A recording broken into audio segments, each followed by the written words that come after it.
now, stand-up community subscribers and listeners from around the globe, it's time to Stand Up with Pete Dominic. Yeah! Where we ask the important questions that impact you, your family, and your community.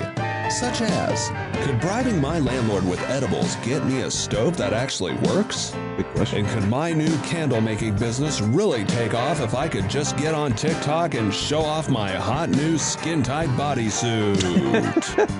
And now, the podcast host whose thrift store purchases are setting new trends in relaxed weekend dadwear, Pete Dominic. That is so good and so right, and thank you for putting so much thought into the openings, Pete Co. What a community of people that we have created together here on this program, with this program. So many great folks. Love all of your contributions. Sign up now for a subscription. You'll get an email every day with a photograph, a nature photo taken by a listener and shared with everybody else. And I'm just so happy to be a part of this community that we have created together. Thank you very much, Pete. That's right. I went thrifting with Julia on Wednesday afternoon. Actually had a very busy day yesterday. A whole bunch of great interviews that I banked that I'll be playing over the next few episodes here on Stand Up, including coming up James Fallows of The Atlantic and former two-star General John Bolger, who wrote a book titled Why We Lost in both Afghanistan and Iraq. Great interviews with both of them, as well as Spencer Ackerman about his excellent new book, and so much more. But today I've got Dr. Aaron Carroll and Wajahat Ali both joining me for awesome conversations, as both these guys were heavy hitters, big fan favorites, listener favorites, and always happy to have them joining this discussion. Okay, lots to get to, but it was great. I always love hanging out with Julia and buying, going to thrift stores and buying clothes in a sustainable manner, right? Used clothes. I love the thrift store. Do you go? Do you take your kids? If you haven't, definitely check out your local Goodwill and thrift stores. Always a riot. You can buy a tire, you can buy a candle, some pants, a hat, an Atari, anything you really need at a thrift store. All right, well, lots of news to get to in the opening, what I call the last 24, covering yesterday and more. Here we go. All right, well, the two big headlines continue to be the chaos in Afghanistan and COVID as well. A Texas school district made face masks part of its dress code in order to get around Governor Abbott's anti-mask mandate order. The Biden administration announced it's going to use a federal civil rights office to deter states from banning universal masking in classrooms. The Biden administration also announced it'll require nursing home staff to be vaccinated against COVID-19 as a condition for those facilities to continue receiving federal Medicare and Medicaid funding. That seems like a good idea. Also, the U.S. is going to advise most Americans to get booster vaccine shots 8 months after they received their original dose. And apparently they're going to give you a free ice cream cone with the booster as well. But here's Biden in a speech to the nation on COVID Wednesday. And I'm going to give you a whole, almost 4 minutes. I'm going to give you a good soundbite of this. I learned back on the POTUS channel on Sirius XM that sometimes more context matters than less. Your television and radio, they're all used to those 20-second sound bites. I'm always going to give you, usually going to try to give you a little longer here. You can always fast forward, but here's about 3.5 minutes of Biden talking COVID yesterday. Just remember, we have two key ways of protecting ourselves against COVID-19. One, safe, free, and effective vaccines. And two, masks. Vaccines are the best defense, but masks are extremely helpful as well. And for those who aren't eligible for the vaccine yet, children under the age of 12, masks are the best available protection for them and the adults around them. That's why we need to make sure children are wearing masks in school. Before I talk about the news related to vaccines, let me say a few words about masks and our children. Unfortunately, as we've seen throughout this pandemic, some politicians are trying to turn public safety measures, that is, children wearing masks in school, into political disputes for their own political gain. Some are even trying to take power away from local educators by banning masks in schools. They're setting a dangerous tone. For example, last week at a school board meeting in Tennessee, protesters threatened doctors and nurses who were testifying, making the case for masking children in schools. The intimidation and the threats we're seeing across the country are wrong. They're unacceptable. And I've said before, this isn't about politics. It's about keeping our children safe. It's about taking on the virus together, united. I've made it clear that I'll stand with those who are trying to do the right thing. Last week, I called school superintendents in Florida and Arizona to thank them for doing the right thing and requiring masks in their schools. One of them said, "We teach science, so we follow the science." The other said, they have a guiding principle, students first. I just couldn't agree more with what they both said. And that's why today I'm directing the Secretary of Education, an educator himself, to take additional steps to protect our children. This includes using all of his oversight authorities and legal action, if appropriate, against governors who are trying to block and intimidate local school officials and educators. And as I said before, if you aren't going to fight COVID-19, at least get out of the way of everyone else who's trying. You know, we're not going to sit by as governors try to block and intimidate educators protecting our children. For example, if a governor wants to cut the pay of a hardworking education leader who requires masks in a classroom, the money from the American Rescue Plan can be used to pay that person's salary, 100%. I'm going to say a lot more about children in schools next week. But as we head into the school year, remember this. The Centers for Disease Control and Prevention, the CDC, says masks are critical, especially for those who are not yet vaccinated, like our children under the age of 12. So let's put politics aside. Let's follow the educators and the scientists who know a lot more about how to teach our children and keep them safe than any politician. This administration is always going to take the side of our children. All right, that's President Biden yesterday in a speech to the nation. Also, I want to share with you Peter Hotez. He was on MSNBC last night with Chris Hayes. I'm going to get him on next week. I think I've been going back and forth with him. But here he is on MSNBC talking about the booster shots. Tell me about this new booster shot that Trump thinks is a scam. Why do we need it, and why are we finding out about it now? Well, you know, many of us have thought from day one this was going to be a 3-dose vaccine. And I would imagine if the president were in meetings back in 2020, he might have realized that as well. And the reason is this. You know, those clinical trials were done with vaccines, with the Pfizer and Moderna vaccine, each spaced 3 and 4 weeks apart, respectively. We did that because there was an urgency. We were losing 3,000 American lives per day. We had to get antibody responses, virus-neutralizing antibodies into people as rapidly as possible. And we did it, and it was very successful, and we saved thousands and thousands of lives by doing that. The only problem with it is when you give those first 2 doses so close together, it's not the best for inducing long-lasting protection. So when we saw that vaccine schedule come out, my first thought was, okay, we're going to need a booster later on. I don't know if it's going to be a year after the second dose or 8 months or 16 months, but we should anticipate a booster. So this was all predicted and predictable. I think sometimes the messaging is not very clear about that. But, personally, I've always thought this was going to be a 3-dose vaccine from the beginning. All right, and now let's get to some of the headlines and audio I've got for you regarding Afghanistan. So President Biden sat down with ABC's George Stephanopoulos and had a bit of a contentious back and forth, and here is just a piece of that. Watch all of it on ABC. When you look at what's happened over the last week, was it a failure of intelligence, planning, execution, or judgment? Look, I don't think it was a failure. Look, it was a simple choice, George.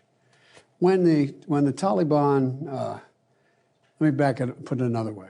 When you had the government of Afghanistan the leader of that government getting in a plane and taking off and going to another country.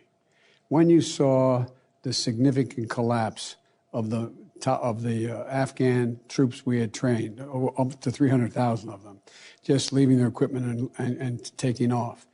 That was, that's what happened.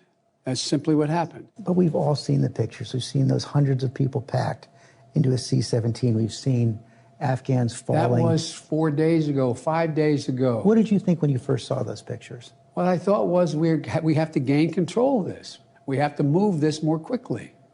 We have to move in a way in which we can take control of that airport. And we did. So you don't think this could have been handled, this actually could have been handled better in any way? No mistakes? No, I don't think it could have been handled in a way that we're going to go back in hindsight and look, but the idea that somehow there's a way to have gotten out without chaos ensuing, I don't know how that happens. I don't know how that happened. So for you, that was always priced into the decision? Yes.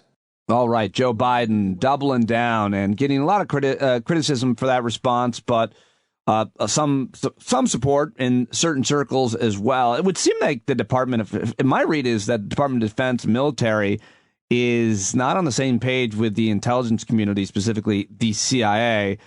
They seem to be at odds, and I think we're going to see that unfold, unfortunately, over the next few weeks, and I'm sure congressional testimony. But here is Nancy Pelosi showing support for Joe Biden. They're on the same page. Should the Biden administration have had a stronger U.S. military presence for the transition? Well, first, may I just say that I commend the president for the action that he took. It was strong, it was decisive, and it was the right thing to do. We should have been out of Afghanistan a while back. But now we're, unfortunately, one of the possibilities was that it would be in disarray as it is. But that has to be corrected. And it is my understanding from the assurances we have received that the military will be there negotiating with the Taliban for the safe exit of American citizens and friends, people who have helped us, our allies there. And people work in the nonprofit sector, but also not just U.S.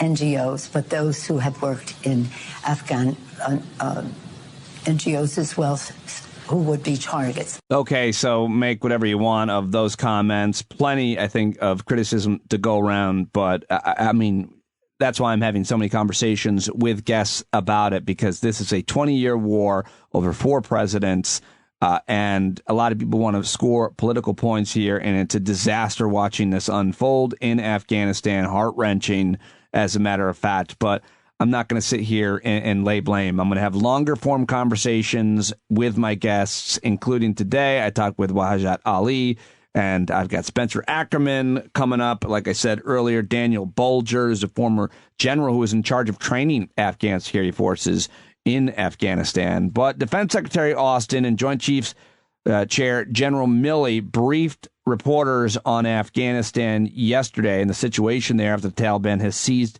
control over the country in very lightning speed. And here's some of that. Let me make one comment on the intelligence, because I'm seeing all over the news that there are warnings of a rapid collapse. I have previously said from this podium and in sworn testimony before Congress that the intelligence clearly indicated multiple scenarios were possible. One of those was an outright Taliban takeover following a rapid collapse of the Afghan security forces and the government. Another was a civil war, and a third was a negotiated settlement. However, the time frame of a rapid collapse, that was widely estimated and ranged from weeks to months and even years following our departure. There was nothing that I or anyone else saw that indicated a collapse of this army and this government in 11 days. Central Command submitted a variety of plans that were briefed and approved by the Joint Chiefs of Staff, the Secretary of Defense, and the President. These plans were coordinated, synchronized, and rehearsed to deal with these various scenarios. One of those contingencies is what we are executing right now. As I said before, there's plenty of time to do AARs and key lessons learned, and to delve into these questions with great detail. But right now is not that time. Right now, we have to focus on this mission because we have soldiers at risk. And we also have American citizens and Afghans who supported us for 20 years, also at risk. This is personal, and we're going to get them out. And we in uniform have a deep commitment to this mission. Now, let me give you an operational update. The security situation, as I said, is currently secure at this time. And since 12 August, we've deployed 2 United States Marine battalions, 1 battalion from the Minnesota National Guard. All 3 of those were pre-positioned in theater, CENTCOM AOR, as part of the contingency planning. In addition to that, we alerted, marshaled, and deployed the 82nd Airborne Division headquarters and a brigade of the 82nd Airborne Division consisting of 3 airborne infantry battalions and associated enablers. And finally, there was an infantry battalion from the 10th Mountain Division securing the U.S. Embassy in Kabul. In addition, we are operating on the ground with a variety of special operations forces. That, in combination with our ground forces, we have some of the best soldiers and Marines the world has ever seen. Okay, we do have the best soldiers and the Marines the world has ever seen, but you know what? They couldn't win. They can't win a counterinsurgency. Can't do it. Didn't happen in Vietnam. Didn't happen in Afghanistan. Hasn't happened with other nations and other parts of the world. We went over there and got in the middle of a 10-way civil war. It was always going to be a disaster. It was always going to be a failure, no matter how well equipped or how well trained our military was. And by the way, one thing people always leave out, I will give a little commentary here, is not the training and not the security, but the incentives. What is the mission? And to a soldier, I asked, they never said it was about protecting the people there or, fighting back the Taliban. They said they were fighting for each other. And the same thing in Iraq. I'm sure there are exceptions to that, but the Taliban had a lot more invested. They're the people of Afghanistan, and they won, and we didn't. Anyway, that's Mark Milley, and here's more from Defense Secretary Lloyd Austin, who was just a general like a minute ago himself, and he took off the uniform, put on a necktie, even though you're not supposed to do that. There's supposed to be a period of time, I think a couple of years before you go from the military to civilian leadership that way, but they made an exception like they did for Trump, and here he is with Milley yesterday. Taking a question from CNN Pentagon reporter Barbara Starr. I would like to press both of you on the same points. General Milley, you say in your statement that one of your tasks is to evacuate all American citizens from Afghanistan who desire to leave. There are Americans clearly all over Kabul. There may be Americans in other parts of the country. How can the U.S., the Pentagon, live up to that task of evacuating all Americans, because we continue to see the violence just outside the airport, and how would you get them around the country unless you go get them? Well, two things, Barbara. One is State Department, as you know, as I've said, is working with the Taliban to facilitate safe passage of American citizens, U.S. passport holders, to the airport. And that's the primary means, and under the current conditions, that's the primary effort. We have capability to do other things if necessary. Well, can I ask you what that means? Because you also said there were international special forces there that have the capability to extract, and those words suggest very clearly in the military realm you would go get people. Well, that would be a policy decision, and if directed, we have capabilities that can execute whatever we're directed. Thank you. Louis. And I would draw a distinction, Barb, between extracting someone in an in extremis condition or circumstance versus going out and collecting up large numbers of American citizens. Do you have the capability to go out and collect Americans? We don't have the capability to go out and collect up large numbers of people, Barb. Louis, go ahead. For both of you, if I could. You have 5,000 U.S. military personnel on the ground securing the area. You have small groups, potentially, of Taliban fighters outside there who are holding up potentially the second largest NEO that could be undertaken. You have the capability to get there, but how do you get those people inside so that they can actually get on those planes? And both of you have served in major command roles inside Afghanistan. Did you not see the possibility that the Afghan security forces were not up to this fight? We continue to work with the State Department officials on the ground to improve the procedures, at the entry points to make sure that we can speed up the process of getting people in and move them onward. And so the state is deploying more consular officers to be able to help with that.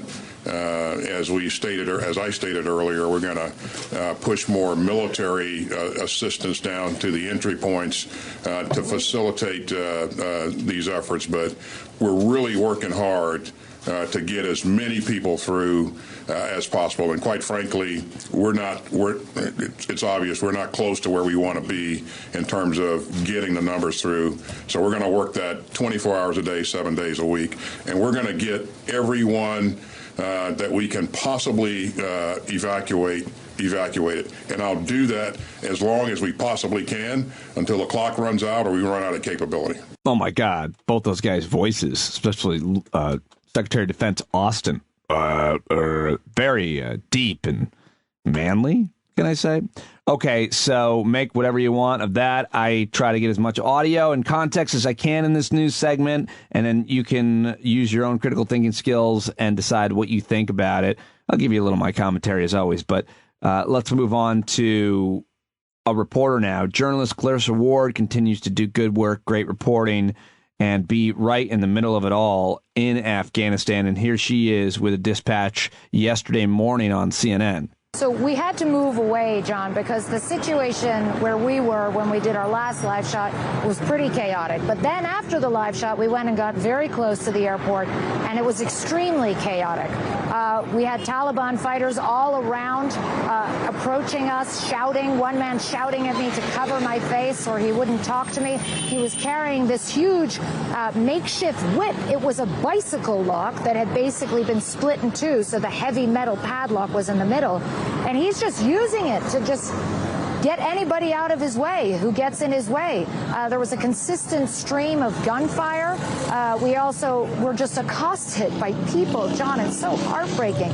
Everybody coming up to us with their papers, their passports, saying, please, I worked at Camp Phoenix, I worked at this camp, I was a translator, help me get in, help me get to America, help me get my CIV, my visa to get out of the country. And then the Taliban would just come through. At one stage, this one fighter just lifted his gun up in the air as if he was about to start firing rounds, so we had to run and take cover. And then, the most frightening moment for our team came when our producer, Brent Swales, was taking some video on his iPhone. Two Taliban fighters just came up with their pistols, and they were ready to pistol whip him. And we had to intervene and scream, and it was actually another Taliban fighter who came in and said, no, don't do that, they're journalists. But, really, I've covered all sorts of crazy situations. This was mayhem. This was nuts. This was impossible for an ordinary civilian, even if they have their paperwork. No way they're running that gauntlet. No way they're going to be able to navigate that. It's very dicey, it's very dangerous, and it's completely unpredictable. There's no order, there's no coherent system for processing people, separating those with papers from those who don't have papers. And honestly, to me, it's a miracle that more people haven't been very, very seriously hurt. Okay, CNN's Clarissa Ward and a lot of other independent journalists doing great work over there in Afghanistan as well right now. And so, I highly recommend you watch the opening of Rachel Maddow's show. She's done, I've been critical of her, but I think she's done amazing work covering the Afghans who supported American military. They've been trying to get out for weeks now. She's been talking about that, and she told a really great story last night about one young man who got out with his family thanks to some of the veterans who he fought alongside with in Afghanistan. So I will tonight be hosting our Thursday night hangout, and I've invited Marine and former senior civilian representative in Afghanistan for the State Department, Matthew Ho. Been on the show many times, really good friend of mine, and he's going to be our very special guest on tonight's Zoom hangout. So I hope you'll join me tonight at 8. You got to be a paid subscriber for as little as $5, and you can hang out with us. So sign up right now. Go to patreon.com/Pete Dominic, or just click on the paid subscription link in the show notes. Okay, now it's time to get to all the other headlines right now in the news dump. Pete Coat, take it away. Inappropriate tiger show through the hoop it jumps. Too bad it mauled its handler for today's news dump. Another mauling, this time a circus tiger. And can you blame him or her? Thanks, Pete. All right, let's get to it right now. The best story in all of news is that apparently Larry David attacked Alan Dershowitz in a Martha's Vineyard convenience store. A New York Post page 6 spy spotted the Harvard law professor was once like Larry David, a fully paid up member of the Democratic Cool Kids, bumping into the comic on the porch of the island's picturesque convenience store and community hub, the Chilmark General Store, and found their exchange so bizarre that they wrote it down to remember it. Dershowitz saying, "We can still talk, Larry."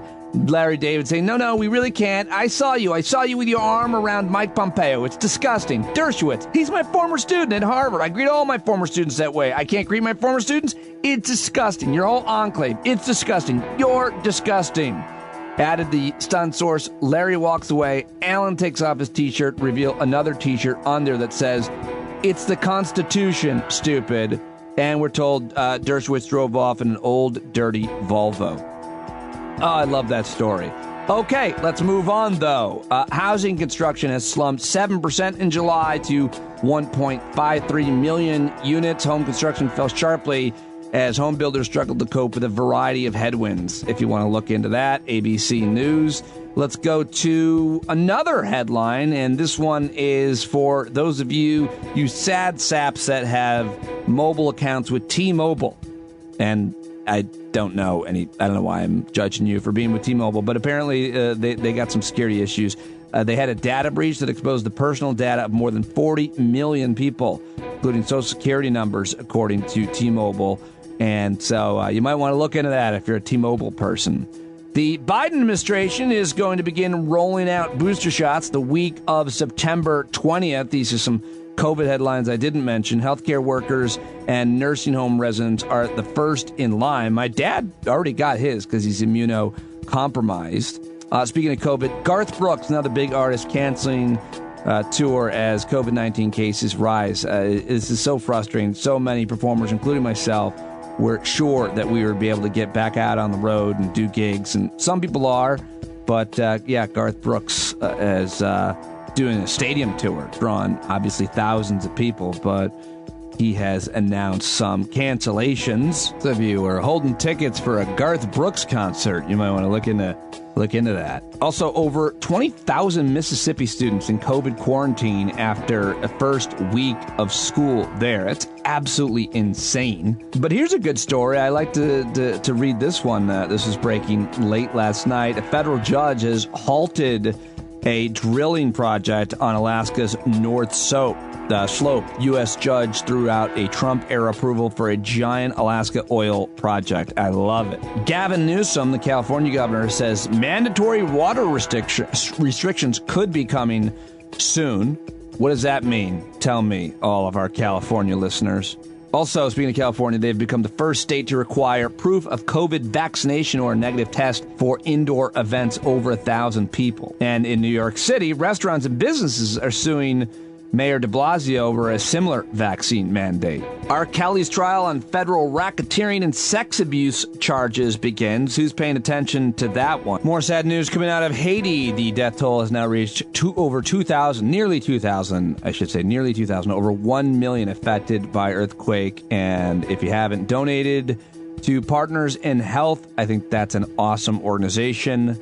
And in America, August 17th, marks National Black Cat Appreciation Day, and that's why I want to end on this great story about a black cat. They have this reputation for having bad luck. I think that's always been bullshit. Well, guess what? This cat helped save its owner's life in Cornwall, England. This 83-year-old woman went missing. Neighbors launched a search party for her, scouring the nearby countryside. They couldn't find her, but then they saw this cat meowing, and they found the woman. They found the old lady. She had fallen down a well. I don't know. She didn't fall down a well, but she was in a ditch, and she was injured, and now she's okay. And that's why you should appreciate not only black cats, but all cats. And that is a great story to end today's news dump. All right.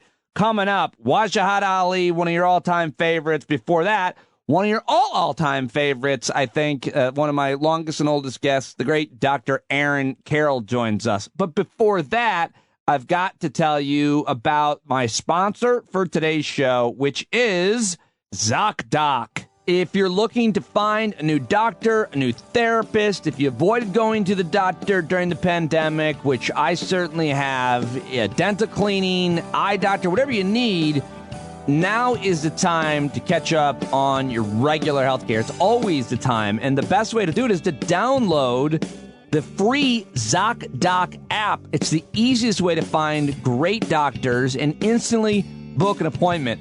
With ZocDoc, you can search for local doctors who take your insurance, read verified patient reviews, and book an appointment in person or video chat. I love this app. I've been playing with it and looking with it and definitely found a new eye doctor, and I'm looking for a new therapist. And you never have to wait on hold with a receptionist.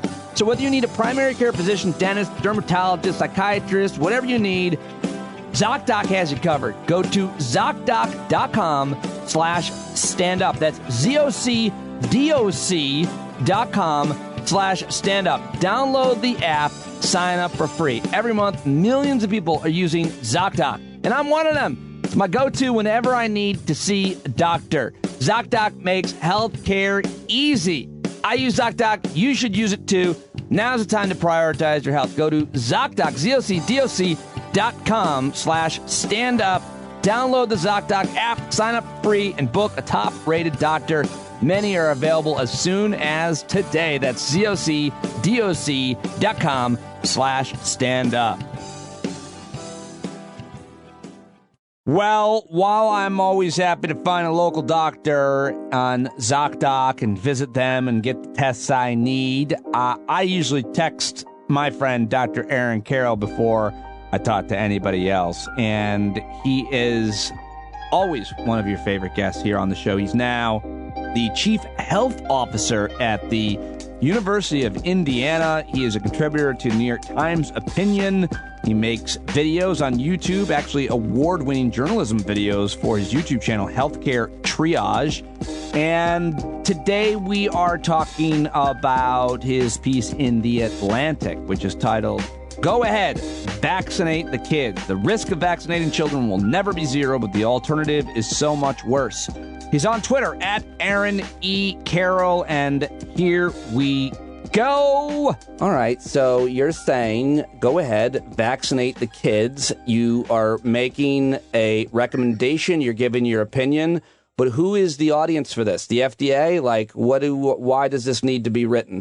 Ironically enough, I think it was more for parents, but I feel like that people are thinking it's an argument for the FDA. And don't get me wrong, I'd like them to move. I don't understand, why we can't seem to pick up the pace on some of these decisions. But of course, they have to wait for the studies to finish, so it's possible. There's a lot going on now. Why they can't get full FDA approval for at least the drugs to begin with, or the vaccines to begin with, is a question I'm not totally understanding, because they could accelerate that, but can't accelerate science. But I think I was making an argument more in general that, I hear from too many parents who are like, well, the risks outweigh the benefits, or why should we vaccinate the kids in general? And it's not worth it, or, I don't want to do it for my kid. And I think I was trying to make the argument there that, like, that's when these do get approved, when they are available, I think it's a pretty easy choice to vaccinate your kids. So are the vaccines, are you arguing for, I read the piece, of course, but are you arguing more for protecting more vulnerable people or for protecting the kids themselves with them being vaccinated?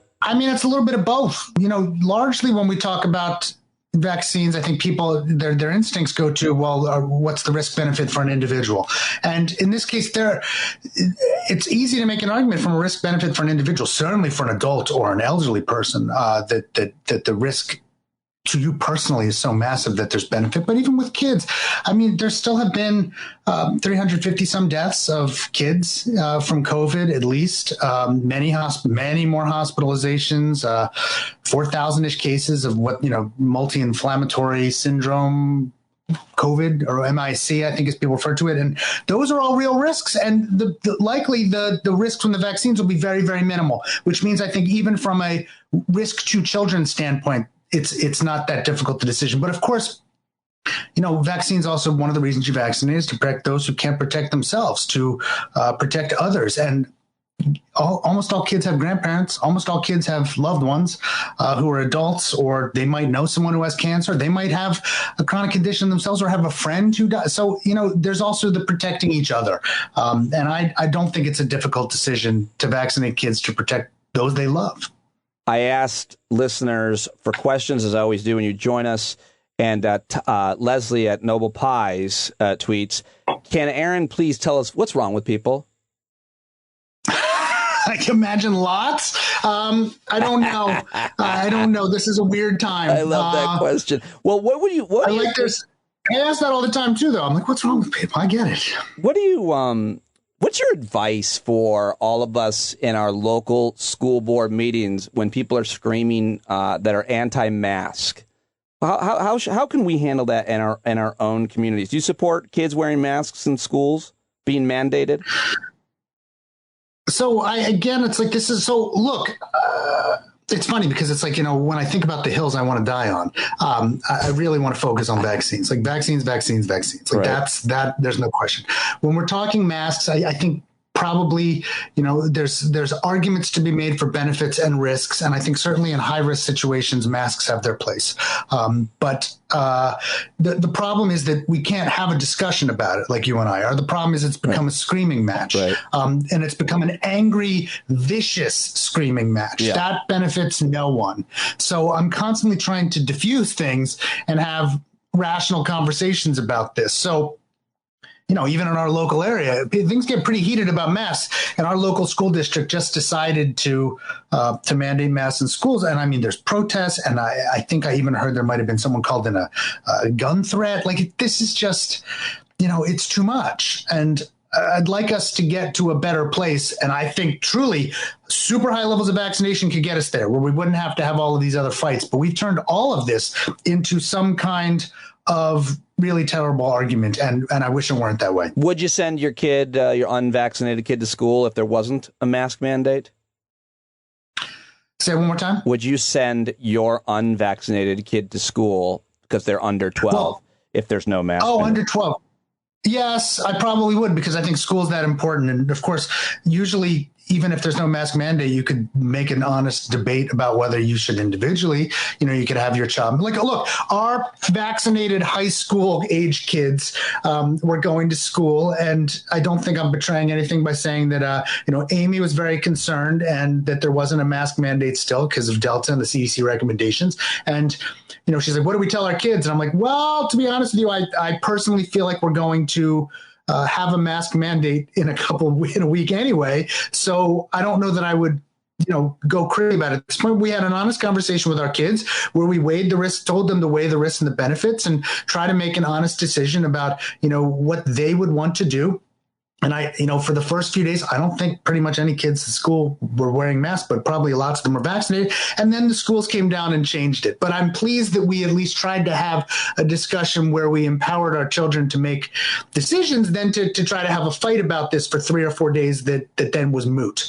I think, unfortunately, that kind of willing to have longer term discussions and try to change people's minds over the long term gets lost in an effort to just be right now.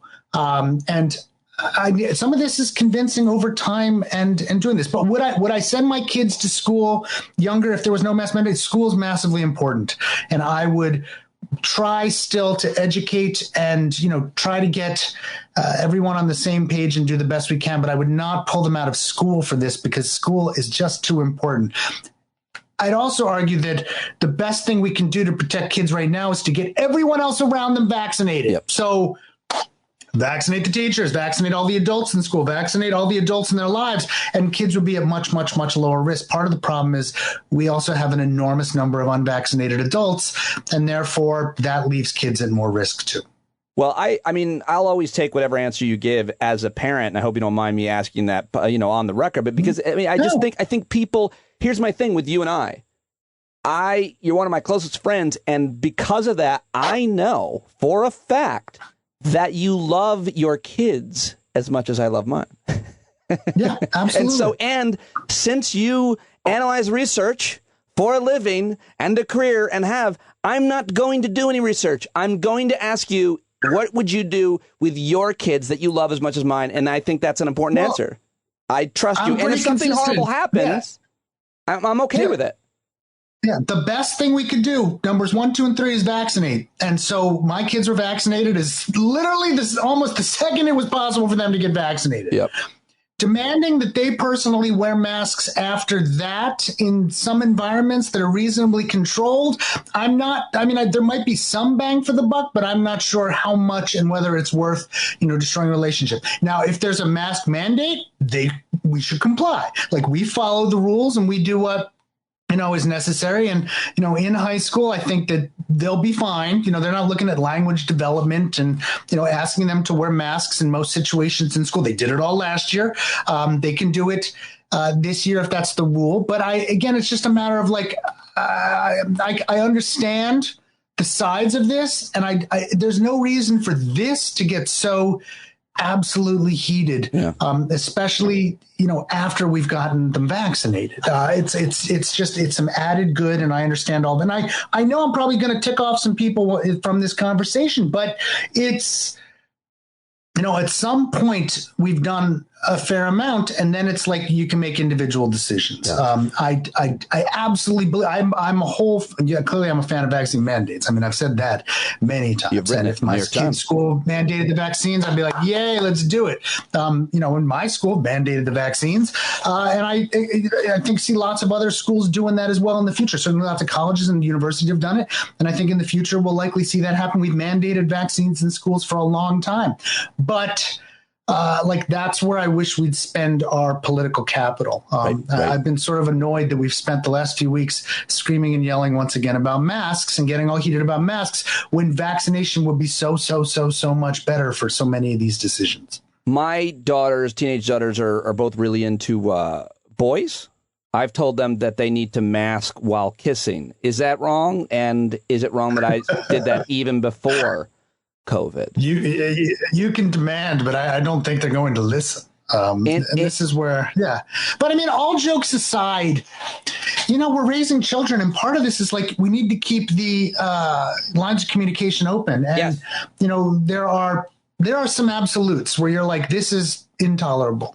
I really, really don't want my kids smoking crystal meth. I'd be like, no crystal meth. Am I going to really go to the mats on that? Yeah, probably. Yeah, no crystal meth. There's no good amount of crystal meth. But if they were out with their friends and they didn't mask up after they got vaccinated, I'm not gonna die on that hill.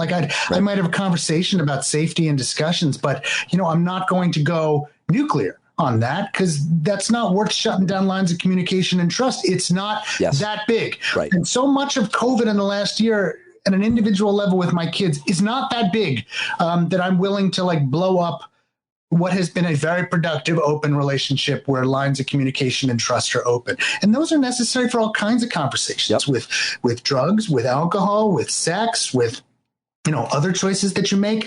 Again, it's you just got to weigh risks and benefits. And when it comes to things like masks, I'm not willing to go, nuclear. I think we can have good conversations and try to steer people in the correct direction. Back to your piece, I think that's great advice. You've given it to me many times, and I've said, hey, how do I talk about alcohol or this or that? And you said, listen, you got to play the long game. You want to keep the relationship, the trust, and your own credibility. In your piece in The Atlantic, you do talk about the negative potential effects of vaccinating under 12, but they're how do you look at that from a public health perspective? There is negative in everything, including getting in a car, as you've told us over and over. Yeah.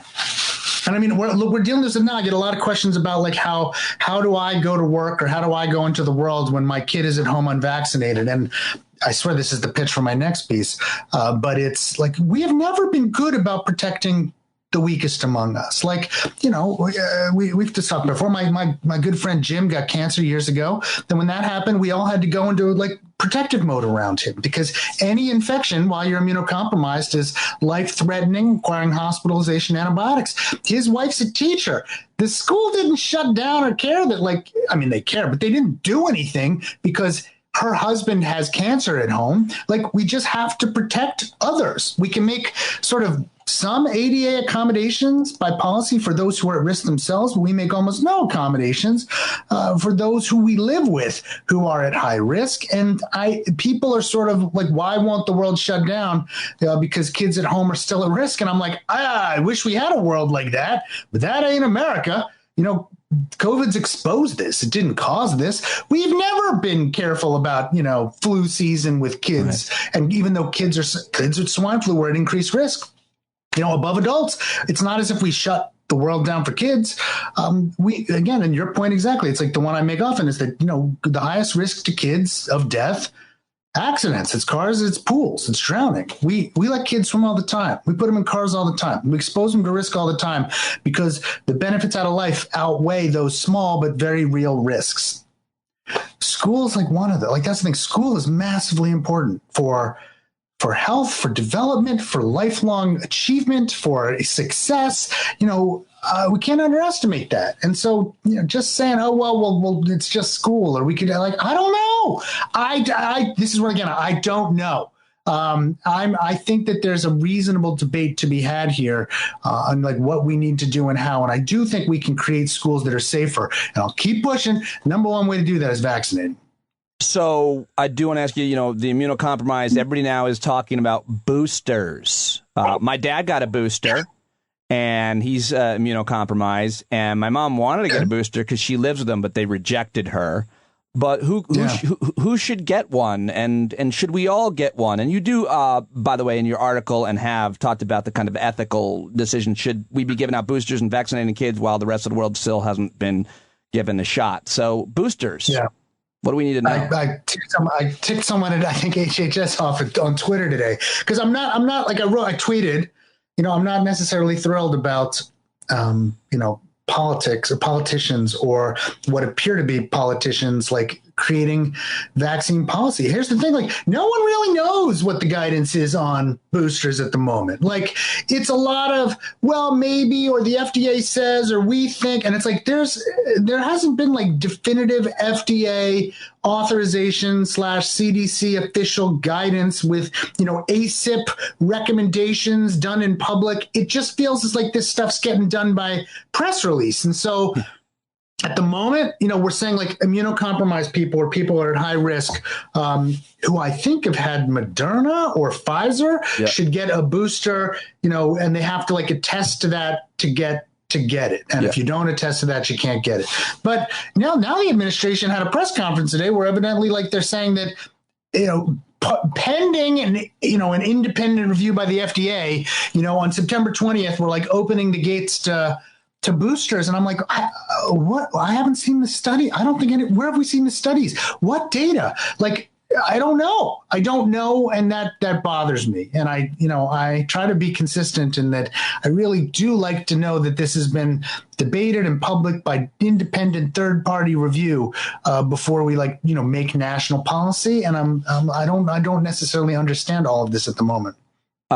Last night, my old friend Will Kane went on Fox News at 7 p.m. and laid out the narrative that, of course, Pfizer wants you to get a booster because Pfizer is going to make more money. And, of course, you know, Biden and the Democrats are getting money from Pfizer, and so they're going to tell you to do it. When, in fact, the pharmaceutical companies, like every other industry, they donate to all politicians' campaigns. They're pretty bipartisan on that. Yeah, but more importantly, I don't go as far as to say that that's why the Biden White House is making a decision. But look, financial conflicts of interest are real. And like, there's a reason 10-cent coupons exist, because They drive behavior. If a 10-cent coupon works to make you buy something, like billions of dollars in revenue can alter your thinking, which is why we should not rely on the CEO of Pfizer to set vaccine policy. We need to have independent, third-party, open, public debate and decisions about that, which is why we usually rely on the FDA, the CDC, the WHO. And we need independent groups like ACIP who are not financially conflicted to weigh in on this. I don't necessarily know. Again, you're right. Politicians of all walks are funded by, or like I'm sure donated to by drug companies. I don't necessarily think it's that, but we need people with financial conflicts of interest to be somewhat removed from these decisions so that we can, believe that the people that are making them are doing so in the best interest of everyone, not because of money. Allison Lawyer tweets, when the FDA finally grants full approval, will we see public schools mandating COVID vaccines for eligible staff and students?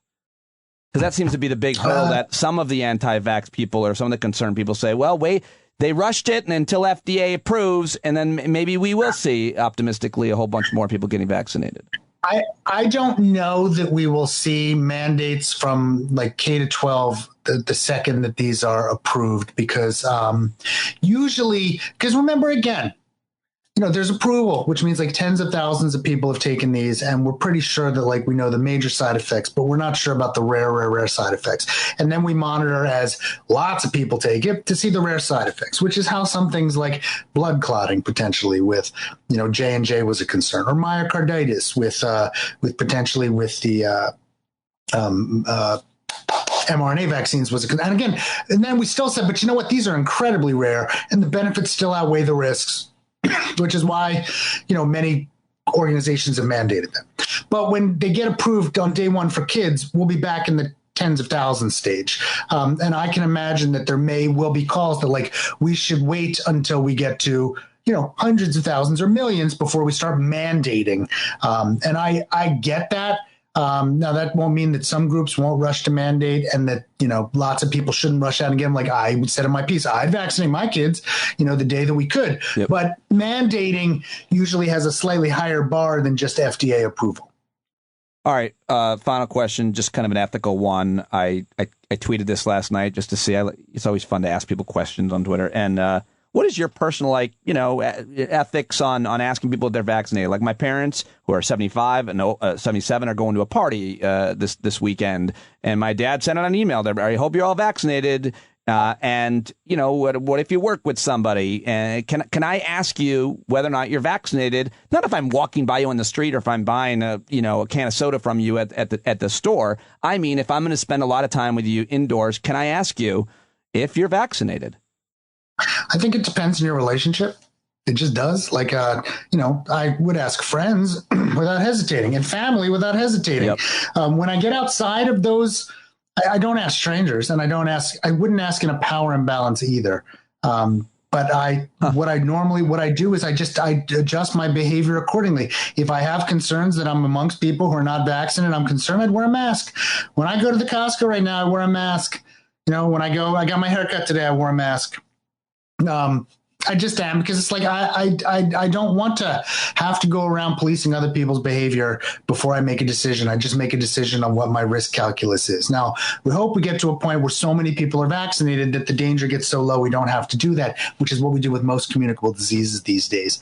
But we don't ask people if they're immunized to flu, like if we want to be around them for flu. And if we get to a point where those of us who are vaccinated carry a risk akin to like flu, and we know that the people around us that we love are vaccinated and protected, then I don't know that we'll be going around asking each other. But, it's unfortunately, I think people are using it as a sort of in-your-face litmus test, right, both ways. Like, for judging other people, that's never a good idea.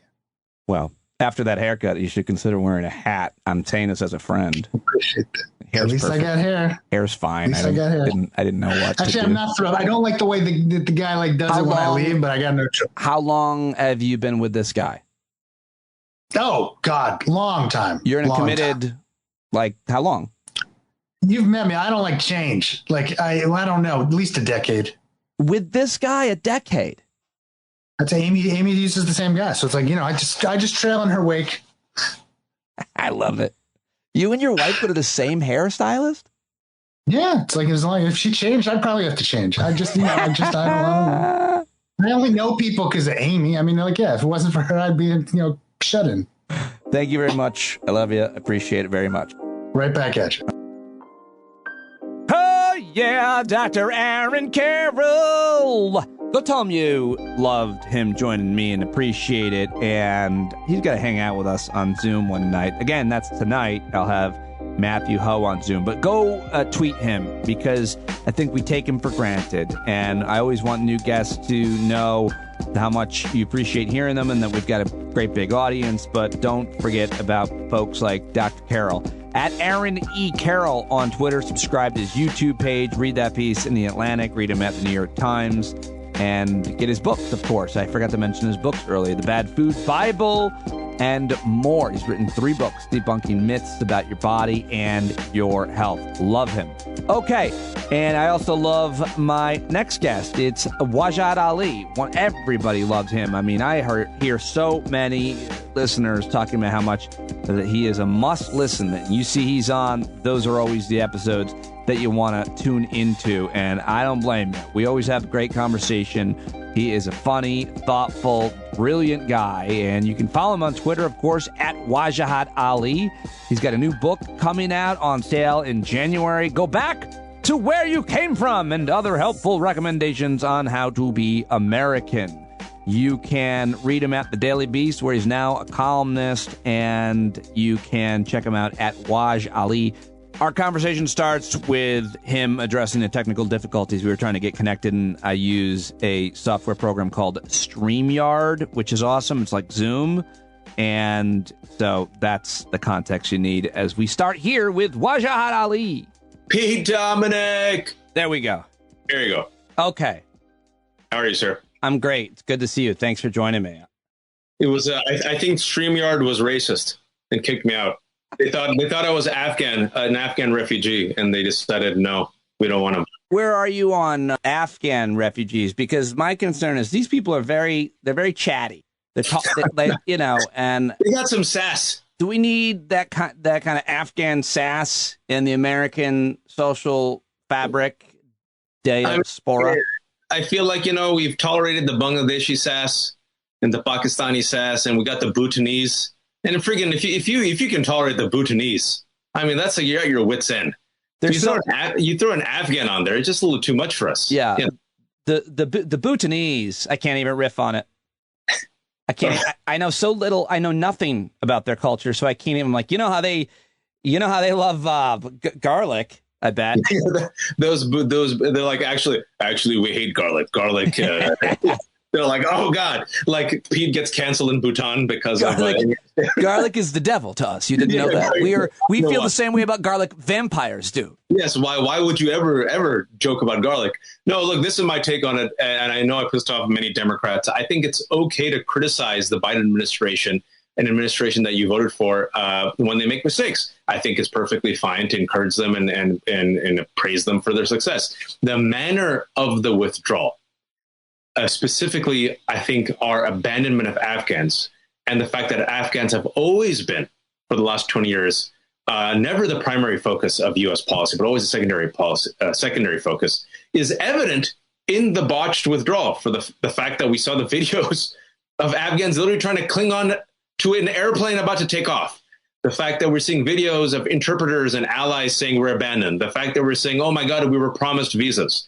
And the fact that you're seeing the Taliban, and we don't have to get into it because we all saw it, reclaiming the streets, and we know what's going to happen to many of them. Many of them, by the way, have been killed, those who are seen as allies because they're seen as traitors. And so could we not have invested a little bit of time and thought into a robust refugee resettlement policy, sold it to the American public, and then withdrawn our troops? There's 6,000. Now there's 6,000 U.S. troops just trying to protect, some of our allies and bureaucrats. It's so I think that's a botched withdrawal. And I think it's okay to say that. Well, it's okay to criticize the people that you love the most, much less your country and its leadership. So that's nonsense that anybody says otherwise. And the arguments that people make about that, I find are disingenuous and, but more importantly, and we're better than the people that we don't like by doing this as well. But but I think you're giving them too much credit. I'll go further. The resettlement plan, all of those names, that should have been done 10 years every day, updated and ready to go. The past administration, the administration before that and before that, those names, they should have been being brought over. There's always been a problem in both Iraq and Afghanistan, and I'm sure Vietnam and everywhere else, bringing the people that helped us, bringing the people that have rightful claims and settling them in the U.S. for all kinds of different reasons. And we should have learned from that, and there should have been a plan and a system, and it wasn't, and it seems to be a mess.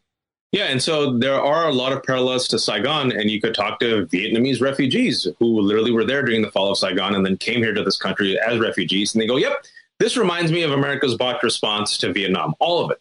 And so it goes back to a point I just made, is that we have to realize that it's never been in the U.S. interest to care about the Afghan people. That was a pretext. Oh, we have to save the Afghan women from the barbaric Afghan men. Even some feminist groups, even some liberals were like, that's a reason to come into Afghanistan. We all knew this was an inevitable disaster and it would end this way. All of us did. I was a 20-year-old student at UC Berkeley, along with thousands of people in America and millions of people across the world. I wasn't an expert, Pete. I wasn't in Capitol Hill, right? I didn't have access to intelligence. I did my own work. And I knew the war on terror was going to be a disaster, right? Like most people did. And we realized that primarily the reason why America went in was for its counterterrorism policy. We failed in that. And for 20 years, you have 4 administrations. You got the Bush administration that should be primarily responsible for engaging in this war on terror, which was an absolute failure, and leading us into this war on terror, because I always want to keep the receipts on botched intelligence. There were no mobile laboratories with weapons of mass destruction in Iraq, right? And the fact that we first went into Afghanistan, then pivoted to Iraq and stayed in Afghanistan, a huge disaster. And also then Obama doubled down on it. Then you had Donald Trump, who simultaneously is bragging about the withdrawal and that he wanted to do it earlier, but now they're blaming Biden. And finally, for Democrats who think I'm being too harsh on Biden, the buck stops with him right now because he's the president. And so right now he's the president and he botched this withdrawal. And you're absolutely right. The reflection of this chaos is a reflection of our failed policy towards Afghans. But it's also, because if we cared, we could have done it. We could have done it. Yeah. If we cared. It also, though, you're always happy when the principal, the leader, or the president says the buck stops with me. It's always, I think it shouldn't be controversial that that's the right thing to say, but the truth is, there's got to be a lot of people taking a lot of heat from both the State Department and the White House that are saying, you sent our Secretary of State and our president out to say all these things that were played back to them by Jake Tapper a week later. Who got this so wrong? Who in the IC community, who in military leadership didn't have this as a possible scenario to present to them? Even like the number of Afghan, like we're hearing all these, they were padded reports that there were not 300,000. It was far less than that. You should know how many people are signed up, but it's. But you know what? From my friends who are in the administration, they say that when Joe Biden is stubborn on something, as he has a history of being kind of pugnacious and gets his mind to it, it didn't matter. He wanted out. He didn't care. He literally just did not care. And so that's why the buck does stop with him in a way, because he wanted out even back in like 10 years ago. Yeah, and he's always been right about that. But I'm saying, I hear you, but I'm saying he didn't need to go out and say that there's no chance that they're going to take over Kabul, or that there's things that didn't happen. I mean, I'm sure he's pissed about it. I don't think he cares. And the reason that the calculation that they've made is that most Americans don't care about Afghanistan or Afghanistan. And by Labor Day, or maybe a week after the 20th anniversary of 9/11, come October, most Americans will move on to football, they'll move on to basketball, they'll move on to school, they'll move on to the pandemic, they'll move on to the economy. And unfortunately, that's cynical, but I think that cynical calculation is correct. But for the rest of us who have a platform, I think someone said this to me, them on direct message. They said, I applaud the fact that you're trying, but America just doesn't care. And I said, I know, but at the very least, if I, with my limited superpowers, can just push this narrative out, and maybe, just maybe we do something to help some Afghan refugees, then maybe it's worth it. Well, we are apparently getting like thousands out every day, but that could end at any hour, it would seem. But you and me are old enough that we remember the United States did a preemptive war on terror, invaded these two countries. We bullied and or rallied our NATO allies. And so what I'm saying is, if we cared about the Afghan people, and if we cared about our reputation, and if we cared about American values of helping those who helped us, couldn't we have put just a modicum of effort with the international community to come up with a better refugee program? And I think, yes, and the fact that Democrats get angry at me, the type of callousness that people have towards Afghan refugees from people who I really respect, they're like, oh, we've been there too long. What do you want? And I'm like, yeah, we went there. We effed it up. We destroyed the infrastructure. We could, yes, we're screwed. It's a FUBAR situation, but can we not do at least something? And can we not at least make the modicum of effort to try? That's all I'm saying. But you're not saying they aren't. We are trying to resettle them. I mean, it's easy to say that we're not doing enough, right? Or not even here. My take is this: you see, otherwise, liberals. I'm sure you've seen this on social media and also in some of the commentary, who just don't. It's not even a priority for them. Like you and me are talking about this. They're not really talking about this. They're like, just get out, resettling. Yeah, they're like, F it, it's over. It's their fault. Take on the age-old, annual, or cyclical right-wing argument about resettling refugees. And that they're bringing horrible, that they're going to be, I think the biggest concern or the most effective tactic of the Laura Ingrams and the Charlie, what's his name? Kirk. And who else did I see saying, your Bannons, a lot of them saying that these guys are now going to commit terrorist attacks once we let them in. Certainly people point to, what happened in Germany when they had Syrian refugees come in and the few crimes that were committed versus I think the contribution they made to that country. What do you generally say? It's probably always the same argument, unfortunately. It's same old horror story. It's a remake. They just changed the villain. We've heard this all the time, that refugees and people come from shithole countries are invaders and criminals and terrorists. All the data shows that those Americans who are foreign-born commit less crime and are less violent than people who are born here. All the data shows that refugees and immigrants in the long run are an economic boon to this country and local communities. We've seen that in many counties in America, thanks to the fact that we're having less babies, right? And the fact that 600,000 people have died, and the fact that rural communities need help, that when refugees come to those communities, they actually are entrepreneurs and hustle and work and actually are a boon. And so if you really care about Afghan, this is what I said on Twitter 2 days ago, because I predicted this, because it's all predictable. I said all these right-wing folks were now blaming Biden and talking about Afghan people and Afghan security. This is the way you can help them. Encourage America to welcome new refugees. Why don't you lead it? Next day, Laura Ingraham, Charlie Kirk, and Tucker Carlson literally repeating the replacement theory, which is the white supremacist conspiracy theory that says that Jews are head of an international cabal that seek to replace white folks. That's literally what Charlie Kirk and Tucker and Laura Ingraham said. And if you care about security so much, I have an idea. Why don't you work about white supremacist terrorism? Right, yeah. The number one domestic terror threat, both here and in Europe. And how about, I don't know, we prosecute the people who were responsible for the January 6th violent insurrection. It's all bullshit, man. It's all bad faith politics by a counter-majoritarian force, which is why I hate the fact that we all have to play this game and treat them like they're serious, good faith actors. Are you familiar with Spencer Ackerman and his new book? I am. He sent that book to me last year, and I've kind of become his unofficial hype man trying to promote it. Great. I'm interviewing tomorrow. I've never interviewed him, but I've been reading the book. I read a lot of it on vacation, and I still haven't received your advanced copy, by the way. What? Seriously? Yeah. I would have read that. I would have actually preferred to read that over a national security book, but we'll figure that out later. So getting to his book, like what you just said, it's kind of interesting because, kind of where his book starts on the right wing, the domestic terror, the Timothy McVeigh and so on. But we spent trillions in Afghanistan, and we'll spend that check will be not unpaid long after we're dead, probably, paying for the health care of our own veterans, much less other things. Right. Just the debt on the, was credit card. And Taliban's back 20 years. It's so easy to frame this one. The Taliban was there. They're still there 20 years later.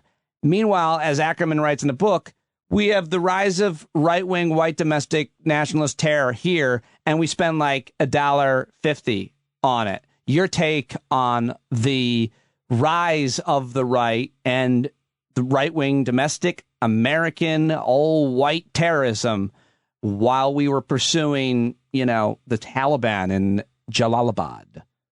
White rage has always been nurtured and tolerated and coddled in U.S. history. And because it's white rage and white violence, it is rarely called terrorism. You and I have talked about this when it comes to the media framing. We've seen the studies, we've seen the data. Some people said, how dare some conservatives are like, I made this one tweet which got some traction, literally articulating the hypocrisy of the point that you just made, that all these people care about security. Meanwhile, you have January 6th and the violent insurrection, and they're coddled, right? And people said, how dare you make any equivalence between 9/11 and January 6th? And this is why I will. 9/11 happened. There were 19 foreign hijackers, 15 from Saudi Arabia, none of them from Afghanistan, none of them from Iraq, which prompted a 20-year endless war on terror, which has now become the forever war, which we're going to talk to Spencer Ackerman about. Muslims were hazed. Thousands of Muslims were interviewed by the FBI. We did the Muslim registry called the NCRs. We deported 13,000 innocent Muslim Americans. We surveilled Muslim communities. We sent in mosque crawlers and community rakers, and they found zero terror plots, right? We clamped down on Muslim charities. There was a chilling effect.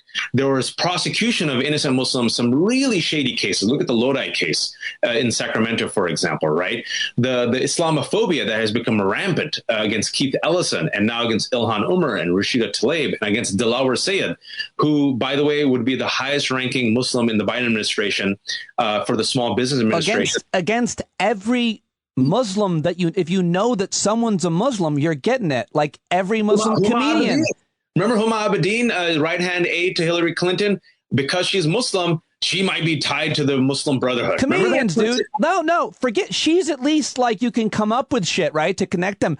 I'm just trying to make your argument even more sound. It didn't matter who you were. If you were someone that was on Twitter that was a Muslim, if you're Dean Obeidallah. Me. You. Anyone Muslim. And what I'm saying is that inspired an international and domestic war on terror, which was a failure. So my take is, if you care about security, the number one domestic terror threat in America, according to our intelligence officials, is white supremacist terrorism. Yes. How come we have not had a war on white supremacist terrorism? We've had a war on crime, a war on drugs, which is a substitute for war on black people and Latinos, war on Muslims, war on those who look Muslim-y. How come we have not done even a fraction of the proactive effort against the number one domestic terror threat in America? Pete Dominic, what's your answer?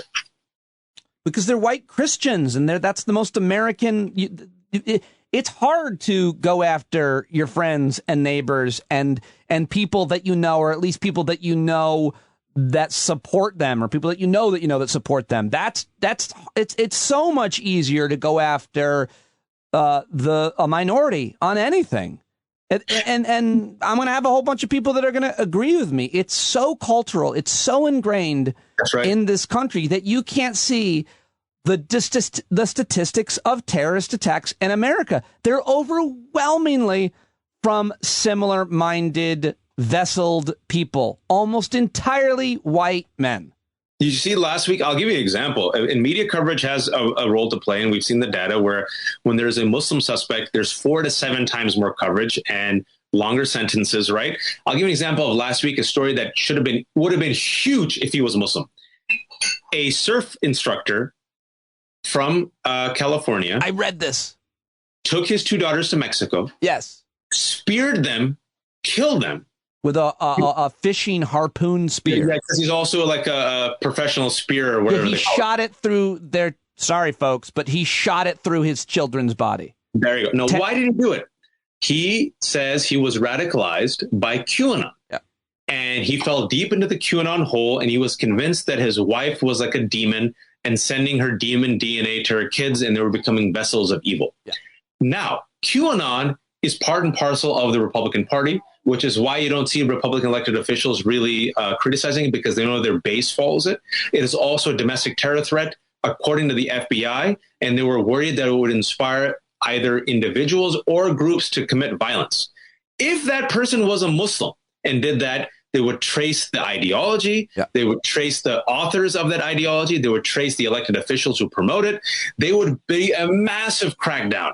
There would be a crackdown on QAnon and white supremacy and conspiracy theories and the enablers. Where are the moderate whites and the moderate white Christians? And yet it was a white guy who literally got radicalized by an ideology and conspiracy theory that is not part and parcel and repeated by GOP elected officials, and it's not even story number one. Well, and look at the photo they used of the guy. Do you see the photo? Smiling with his kids. They're like, oh, like what's it? This is like a Match.com photo that they're using. The better example, and Ackerman starts the book with it, is Timothy McVeigh. This guy killed his kids because he thought they were possessed. Okay, you're absolutely right to everything you just said, and Republicans need his vote. So they're not going to go after those people. That's the base. It's the base. Oklahoma City was 1995. That's right. And Tim McVeigh is an archetype who took refuge after that with other like-minded people. And we should have, I'm not even going to prescribe what the national security solution should have been, but it should have been entirely focused on that threat. So McVeigh is an interesting example because when it comes to labeling, he blew a building in half that had tons of babies in it. Alfred Murrah building, he killed, I think, almost 150 people. He was radicalized by the white power militia movement, and he was actually a white Christian terrorist. Literally, he was. Former well-trained member of the military.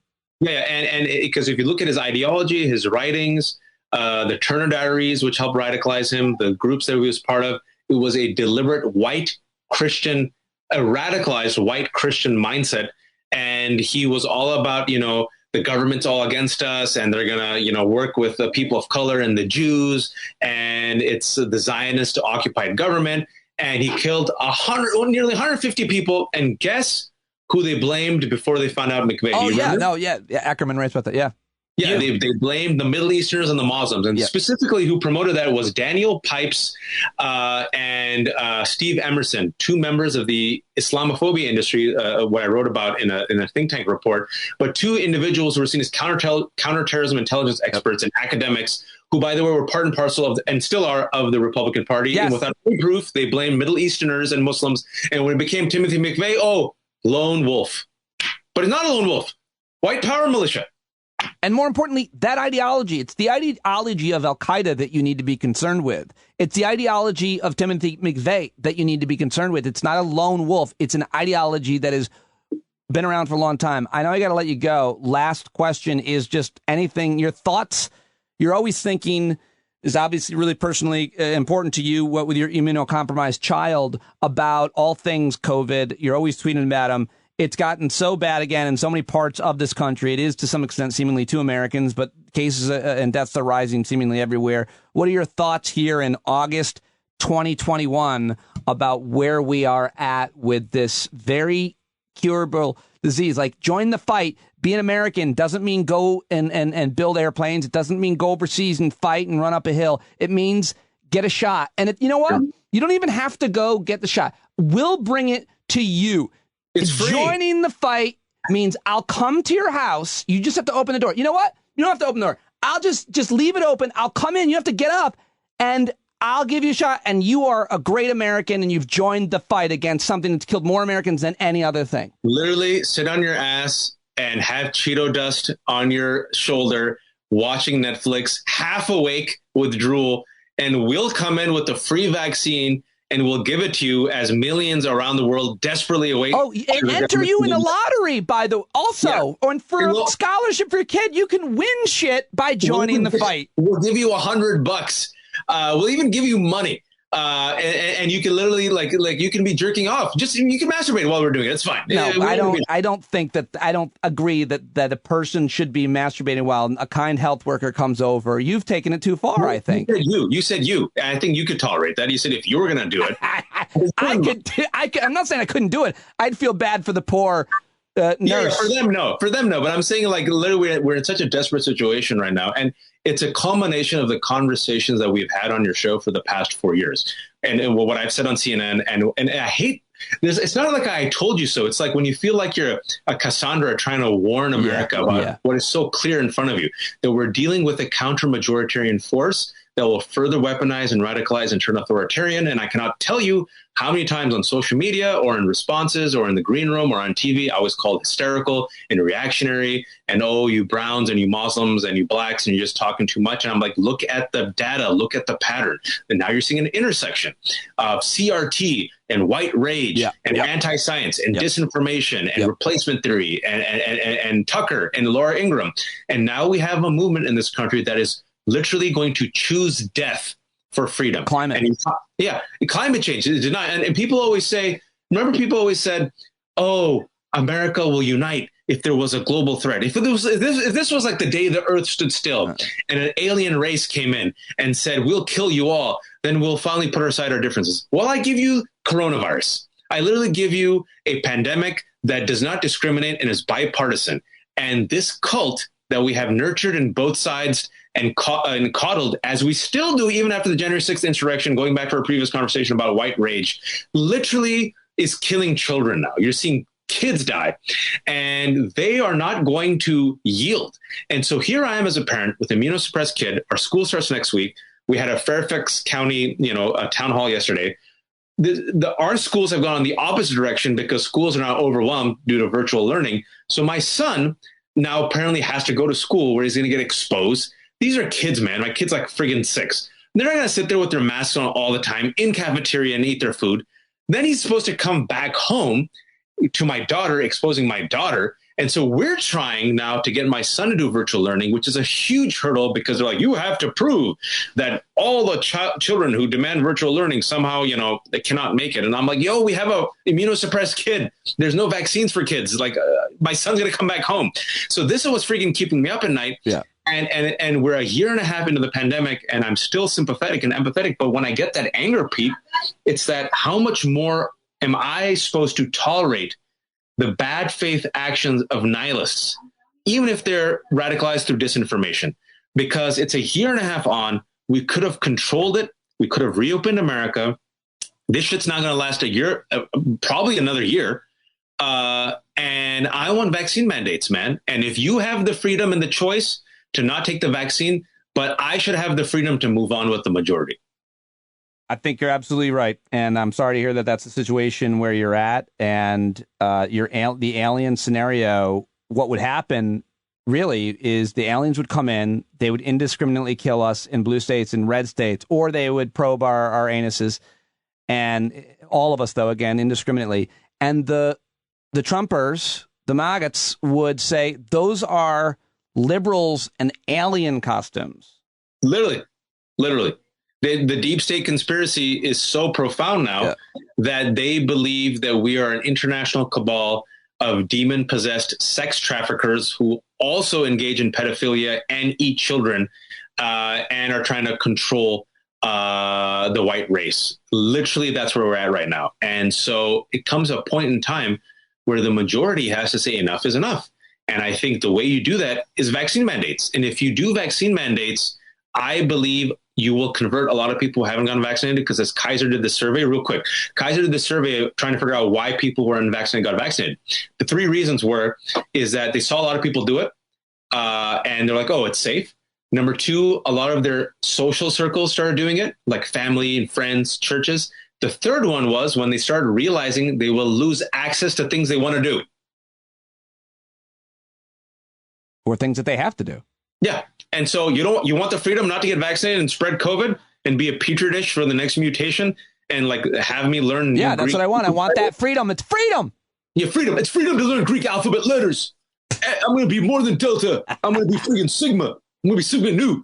And you're like, all right, you be Sigma Nu, and you get fired from your job and we isolate you as your kids don't go to school, and the rest of us will move on.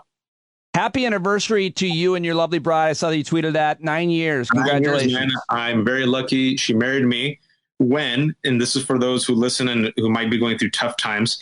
Last thing I'll say before I leave. When I married Sarah, and it's in the book that I'm going to actually get angry at my publicist for not sending it. It says 2 times I've told him to send it to you. When I married Sarah 9 years ago, this is a true story. It's in the book. I'll get into detail with it. I literally had $600. I had just come out of a minor heart surgery.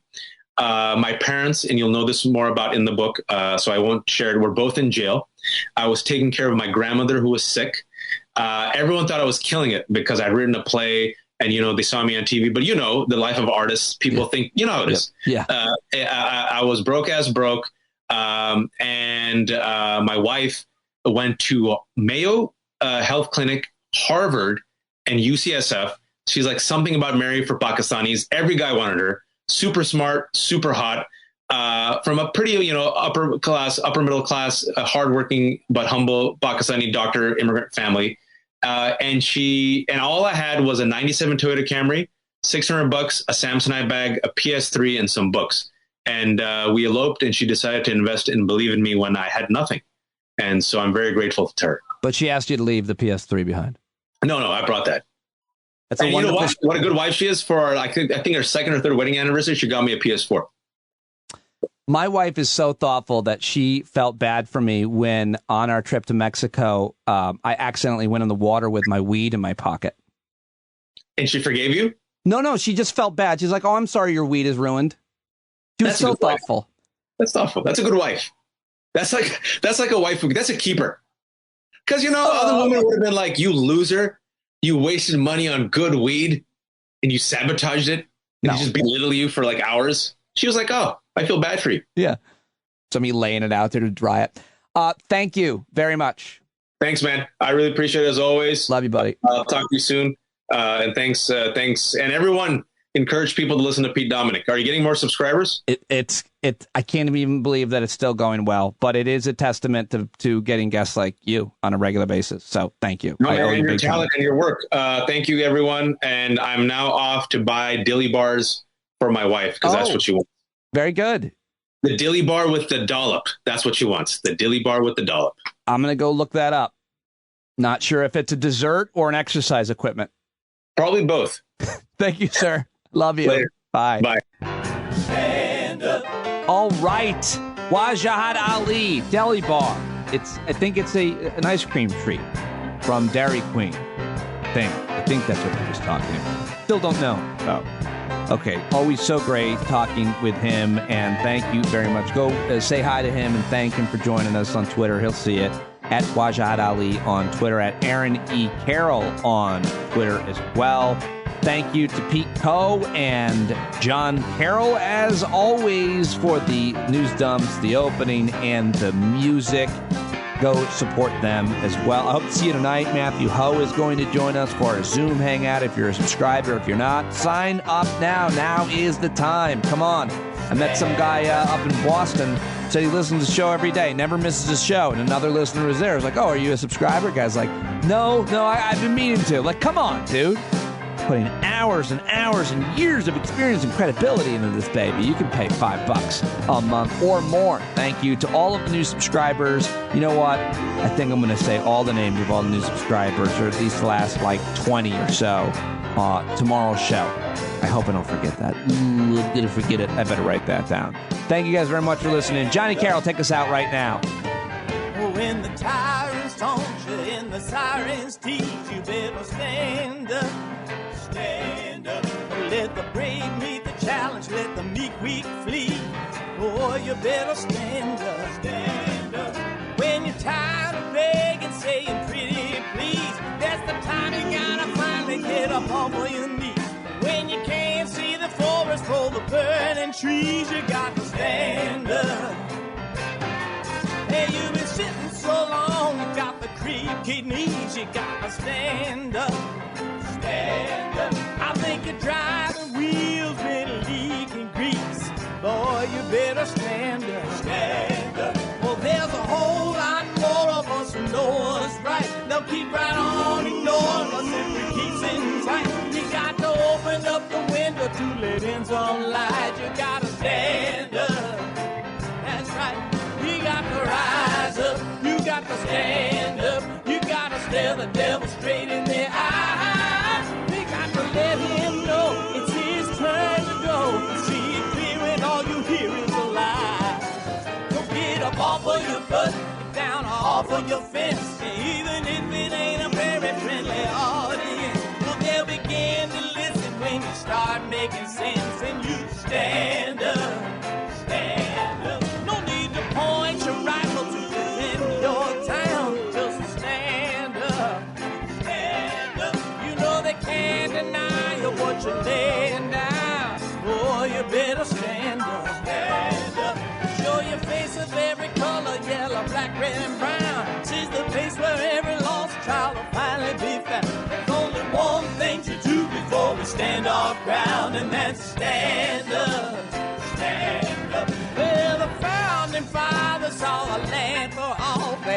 stand up. They had to stand up. They had a keen imagination for a crystal ball, drawing all the plans of a stand up. But all they had to go on was the time they were in, with other causes for laws, and since they weren't even sin, they knew that change was gonna come before the change could begin. They had to stand up. All right, they had to stand up. We got to stand up. We got to look the devil square in the eye. We gotta let him know it's his time to go, and make it clear when all we hear is a lie. Why you lying awake wondering where the money all went? It'll be the cost of freedom that'll go unspent. You can see him flee the scene of that experiment if you stand up. All right, we got to speak up. We got to reach up and raise your voice in every way you know how. Don't be toes up. You got to show up. Ain't no better time to do it but now. No need to pledge allegiance to no wanton tribe. Rise up, show obedience to the voice inside, and listen well, and it'll tell you not to run and hide. It says stand up.